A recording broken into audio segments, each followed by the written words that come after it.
Irmãos, nós estamos cientes de que a palavra que se revelou messianicamente em Cristo, na pessoa de Jesus, porque filho do homem que é uma prerrogativa, tá?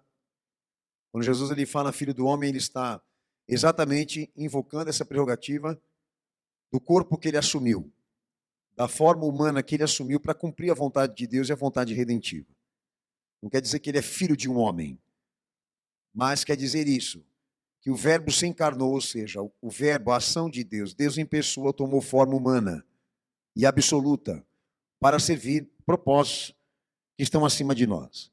Então, quando Jesus ele entra muito nesse mérito do que, na verdade, ele veio fazer e revelar à humanidade, a gente entende que aquilo que ele trouxe à consciência da humanidade, como fará aqui hoje nessa igreja, esse conteúdo, essa realidade de fé é um choque para a humanidade. Eu digo um choque de cultura, um choque de conceito, um choque de opinião, de ideia, é isso que eu estou querendo dizer. E tudo que ele falou, tudo que ele pregou, tudo que ele disse, foi ouvido pela primeira vez. Nunca havia sido ouvido por homem nenhum. E na medida em que ele revelava e falava dessa doutrina, e da doutrina que o Pai o ensinou para trazer ao conhecimento dos homens, as pessoas se espantavam por isso. Porque não era o que se esperava ouvir de Deus, como eles estavam naquele momento testemunhando. Então, esse choque de realidade, de conceitos, esse choque de culturas, pelo que ele disse e pelo que ele falou, esse efeito não terminou até hoje, isso é um fato.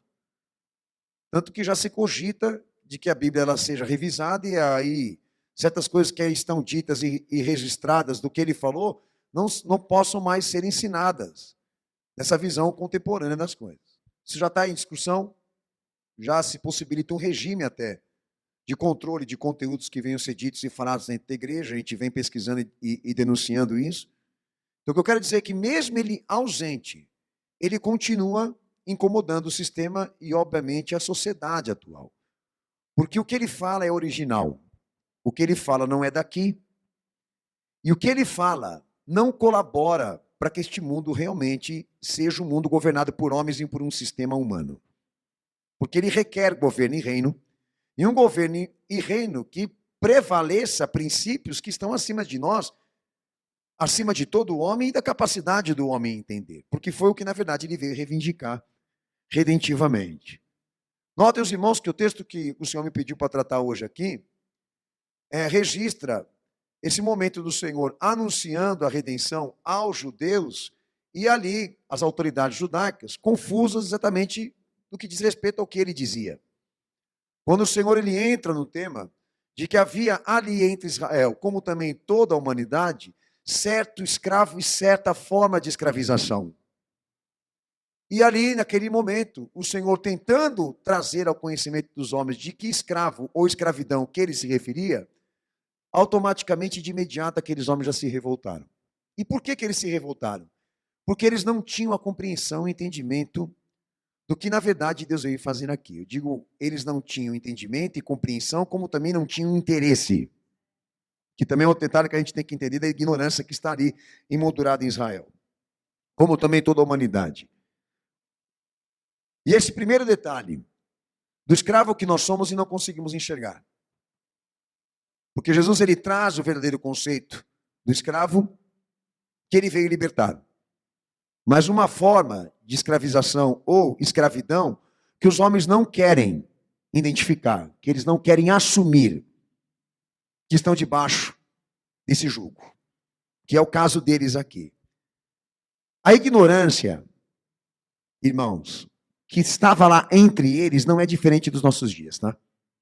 Porque tem gente ainda que sustenta uma liberdade, e quando começa a falar de liberdade, igualdade constitucional, que ela é inteiramente ficciosa. É teórica. Não existe. Tá? Mas, em compensação, a sociedade acredita veemente que exista uma Constituição que garanta a todos certa liberdade e direito humano, que não é diferente deles. Porque o que, na verdade, esses homens entendiam ou traduziam historicamente do que Israel vivia naquele momento, que a época da escravidão ou que eles estavam escravos, era a época em que eles estavam ali, subjugados pelo poder do Egito. Eles guardavam isso como ideia de que aquele momento em que eles viram lá atrás na história poderia ser traduzido como uma forma de escravidão para Israel. Mas até se a gente for fazer o levantamento dos conceitos do que seria um escravo político e do que está na história, Israel, até o momento ali da encarnação e da manifestação de Jesus, não havia ali testemunho de liberdade como esses homens acreditavam. Eu digo, não existia entre eles ali esta liberdade. Eu vou querer fazer esse levantamento com os irmãos, vocês vão entender melhor aonde eu quero chegar. Por quê? Porque o escravo, tanto a questão da escravidão política, o homem ele não é visto como um ser humano, ele é visto como uma propriedade. Tá? Depois, quando você estuda geopolítica e hegemonia, do que já a ONU hoje representa ser, você vai entender muito essa questão. Por quê? Porque até o dia de hoje, a visão política das coisas, e até a questão da política internacional, ela não enxerga o ser humano como uma pessoa, mas como uma propriedade que precisa ser governada, explorada, inclusive extinta. E que sempre precisa estar debaixo de vontades que sejam superiores. Ainda mais o Estado. Isso não mudou. Essa é a visão política da coisa. Ninguém é visto por um político ou pelo sistema como alguém que realmente precisa ou necessita ser valorizado, mas como alguém que precisa trazer rendimentos. E que para existir, ele precisa comprovar que ele merece esse espaço de existência, que é o que na verdade funciona até o dia de hoje, se perpetua. Então, se você for entrar no mérito da questão histórica, do que poderia se interpretar ou se entender de um escravo na visão política, porque era o que eles estavam julgando com Jesus ali naquela hora, porque acreditavam que já tinham sido libertos, isso nunca terminou, isso nunca acabou, nem para Israel, nem para a humanidade. Só que não é meu propósito com vocês aqui, mas quero tratar essa ignorância. Enquanto nós continuarmos sendo vistos como propriedades e não como pessoas, nós não deixamos de sermos escravos dessa visão política. Você tem que entender isso.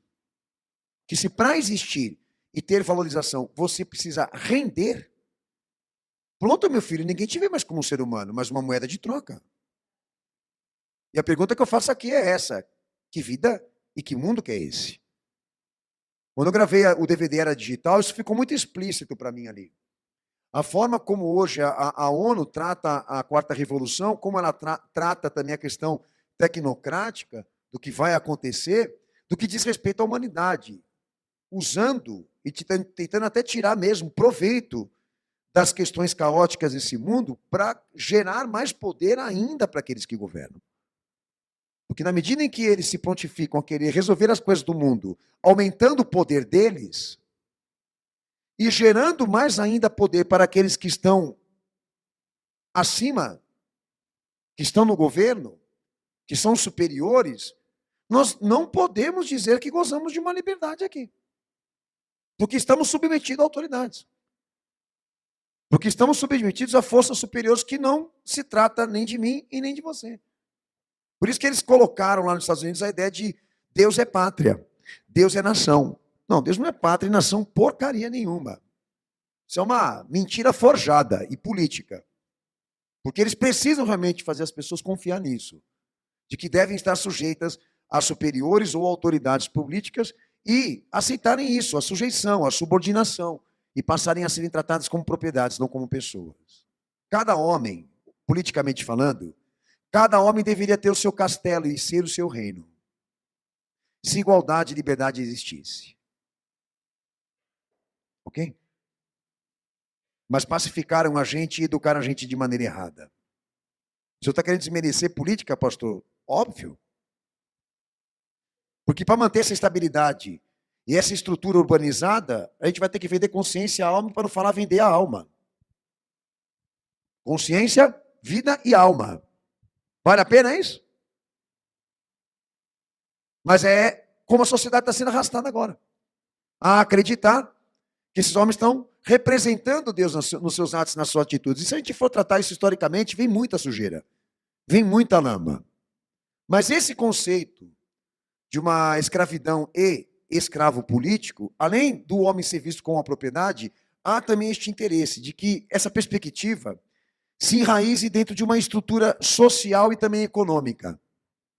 Social, porque ele precisa ter uma função coletiva, e econômica, porque ele precisa produzir e consumir. Por isso que o pastor entrei muito no mérito lá da questão. De que as pessoas realmente elas possam serem valorizadas não por serem humanas, mas por terem uma posição naquele quadro social e comprovar o rendimento. Se nós confirmarmos que o homem é visto como uma propriedade política e também propriedade de capital e que está subordinada por vontades ou autoridades superiores, não existe liberdade confirmada e muito mais ainda a perspectiva de uma liberdade para nós. O que existe são só o discurso, é a ideia, mais nada. Se nós formos fazer o levantamento do que foi o Egito, fazemos levantamentos do que foram as potências mundiais que já existiram dentro da história, todas elas se assemelham em formas de governo, em sistemas políticos de escravização. Todas elas. Eu quero dizer que todas elas se empenham exatamente a criar uma minoria de classe superior e o restante, todos subordinados. Nós estamos aqui, senhores, nesse mundo amassando o barro, como Israel fez para o Egito, no que diz respeito que a ONU é hoje. Agora, o que o Senhor foi lá levar aqueles homens é um conhecimento muito superior daquilo que eles possuíam. Mas que se o Senhor gastasse ali um pouco de saliva para tratar essa questão política com Israel, eles não iriam poder comprovar essa liberdade, e nem pela questão de serem filhos de Abraão. Porque se tratar do que Israel foi, desde então que saiu do Egito, do que está na história, eles nunca deixaram de ser controlados, manipulados até o dia de hoje. 4 séculos antes de Jesus se encarnar, esse povo já tinha a sua língua influenciada pelo helenismo, grande parte dos escritos sagrados furtados por educadores e intelectuais infiltrados por Roma, sendo vítimas de uma nova educação religiosa. Eu poderia enumerar aqui só no espaço de 4 séculos o que esse povo e essa nação não foi submetida a obedecer, e por esta obediência política estatal não foram capazes de obedecer para garantir direitos religiosos e outros direitos econômicos que estão marcados na história. Mas questionaram o Senhor, dizendo: jamais fomos escravos de ninguém. Bom, se você não é mais escravo, você precisa justificar isso. Mas com algo mais acima da ideia de que você tem liberdade econômica, de que você tem a posição social, você precisa comprovar de que não exista ninguém acima de você mesmo, senão você. E enquanto você não conseguir provar, eu não conseguir provar, esquece Deus. Estou falando entre os homens. Nós não podemos dizer que existe uma liberdade garantida para nós. Caramba, eu estou em pleno século XXI, eu preciso trabalhar muito isso para você. O slogan da ONU, das frases que ela divulga, é esse aqui: mais nada é de ninguém. Não é isso? Mais nada é de ninguém. É o slogan da ONU para a agenda. Mas o que eles vão fazer para atingir esse objetivo de que as pessoas cedam propriedades, abram mão de nacionalidades, etc, etc, etc? Vão criar o caos. Vão usar as instituições. Vão usar o que eles têm. As contingências. A mídia.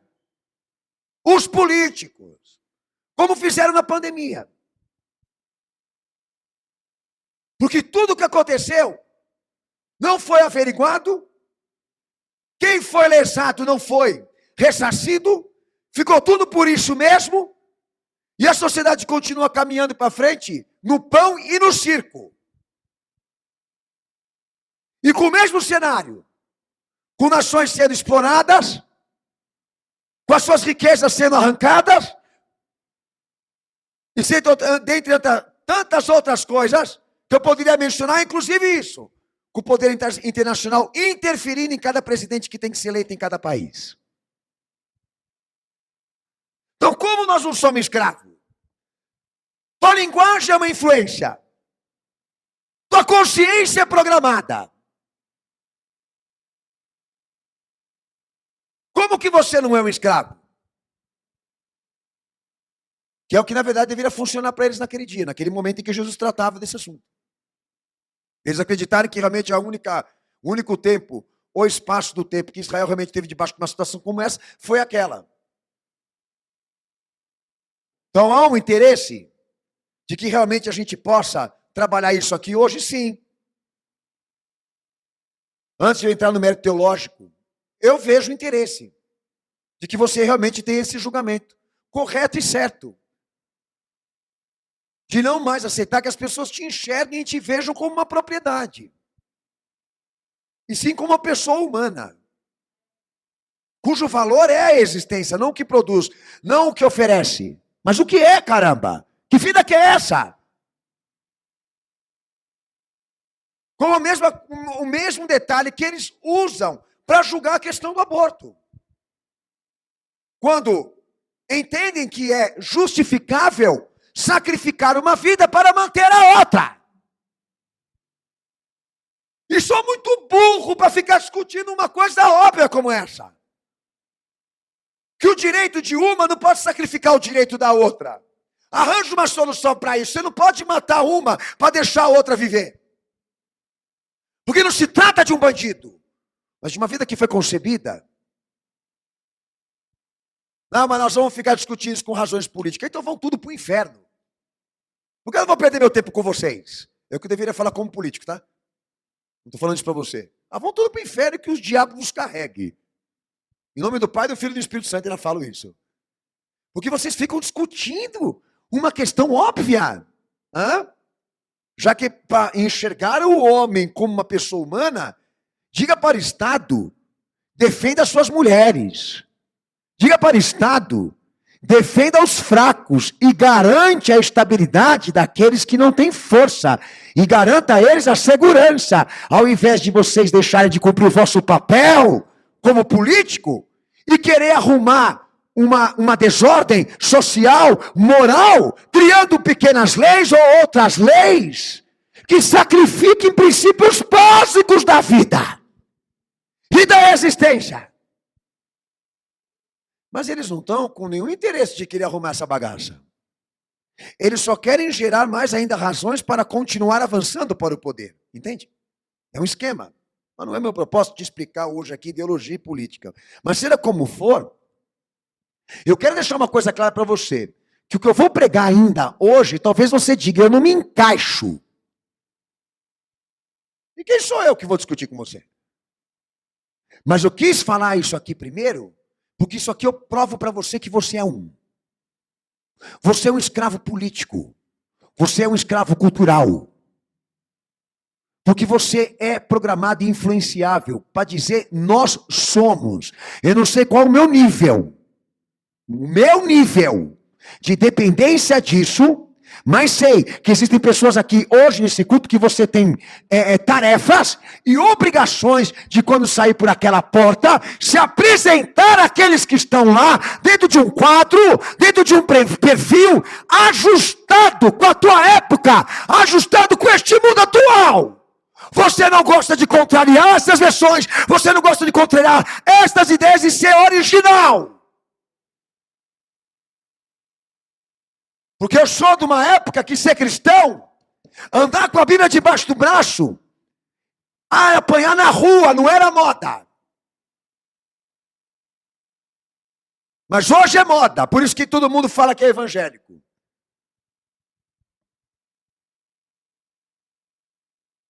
Então é assim como as coisas estão funcionando entre nós. Nós somos, sim, essa propriedade do Estado e dessas instituições educativas.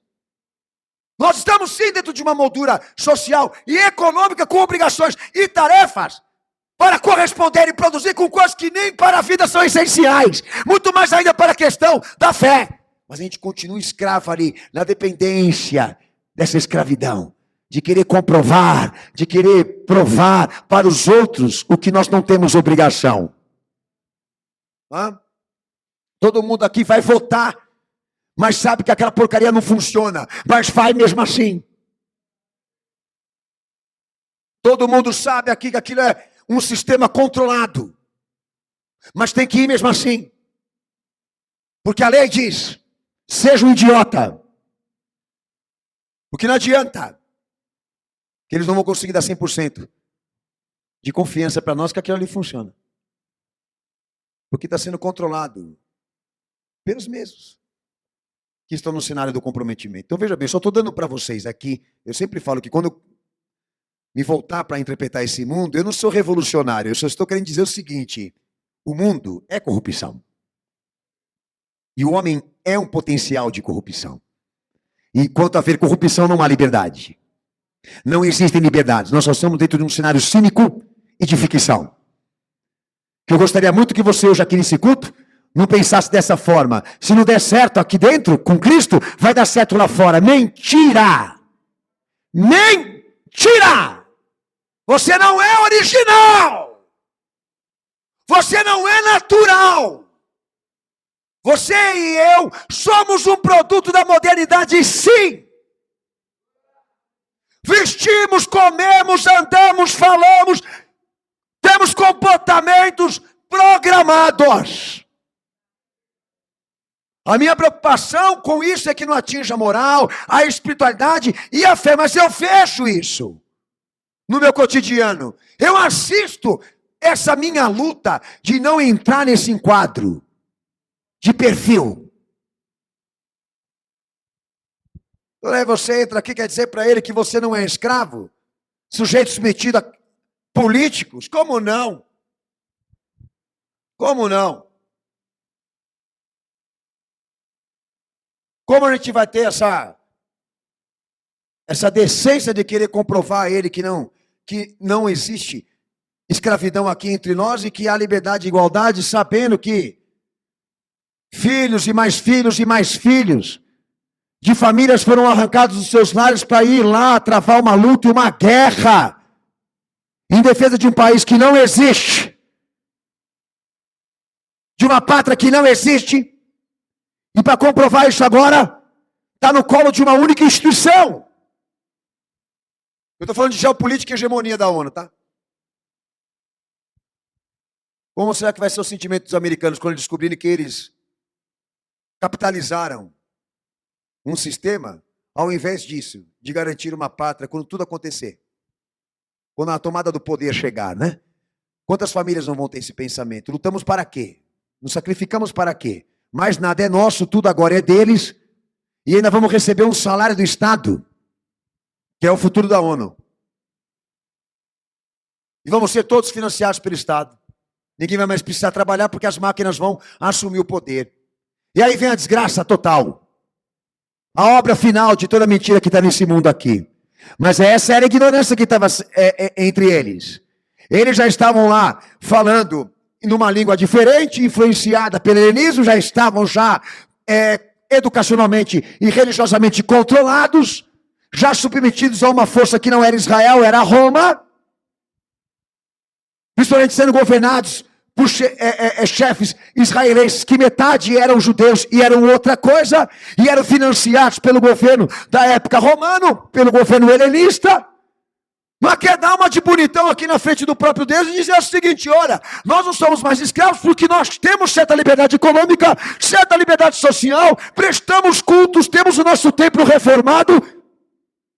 E querer dizer que a liberdade e a igualdade depende de uma visão materialista das coisas. Há uma versão lá que até a ONU diz o seguinte: